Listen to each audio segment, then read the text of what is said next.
Sebenarnya beberapa teman sudah mengingatkan saya agak lama, baik dari kalangan kader Demokrat maupun dari luar Demokrat. Begini, Pak SBY benar-benar percaya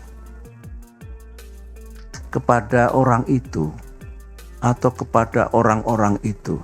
Partai Demokrat secara resmi membatalkan dukungan kepada Anies Baswedan yang akan maju sebagai capres. Sempat meminta Ketua Umum Partai Demokrat Agus Harimurti Yudhoyono menjadi cawapres, Anies mendadak balik badan dan kemudian memilih Ketua Umum Partai Kebangkitan Bangsa Muhaimin Iskandar atau Caimin sebagai cawapresnya. Manuver Anies membuat Demokrat kecewa berat. Kader-kader Demokrat ramai-ramai menurunkan baliho Anies bahkan merobek-robeknya. Bahkan mantan Presiden RI ke-6 Susilo Bambang Yudhoyono pun angkat bicara terkait hal tersebut di Cikeas, Bogor, Jawa Barat. SBY yang juga sebagai Ketua Majelis Tinggi Partai Demokrat ini mengatakan dirinya sebenarnya sudah diingatkan oleh sejumlah teman sebelum memutuskan mendukung Anies Baswedan dan bekerja sama dalam koalisi perubahan untuk persatuan. Sebagai informasi, KPP yang merupakan koalisi pengusung Anies terdiri atas Partai Nasdem, Partai Demokrat, dan Partai Keadilan Sejahtera. SBY mengaku saat itu beberapa teman bertanya apakah dirinya benar-benar percaya kepada mereka atau tidak. SBY mengaku sebenarnya beberapa teman sudah mengingatkan baik dari kalangan kader Demokrat maupun dari luar Demokrat.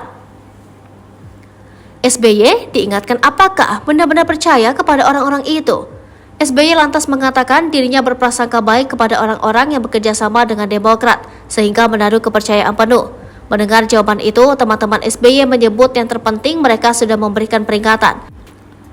Setelah peristiwa pengkhianatan Partai Nasdem dan Anies Baswedan, SBY menilai perkataan teman-temannya itu benar. SBY mengatakan Demokrat memang telah mengambil keputusan yang salah. Hal ini menjadi pembelajaran. Ia pun berharap Demokrat tidak mengambil keputusan yang salah lagi ke depannya. Sebelumnya diberitakan Demokrat menuding Partai Nasdem dan Capres Anies Baswedan berkhianat. Sekretaris Jenderal Partai Demokrat Teguh Rifki Harsha mengatakan, Ketua Umum Partai Nasdem Surya Paloh secara sepihak telah menunjuk Ketua Umum PKB Muhaimin Iskandar sebagai bakal cawapres Anies Baswedan. Ia mengungkapkan keputusan itu diambil setelah Surya dan Caimin bertemu di Nasdem Tower, Gondang Dia, Menteng, Jakarta, Selasa 29 Agustus 2023.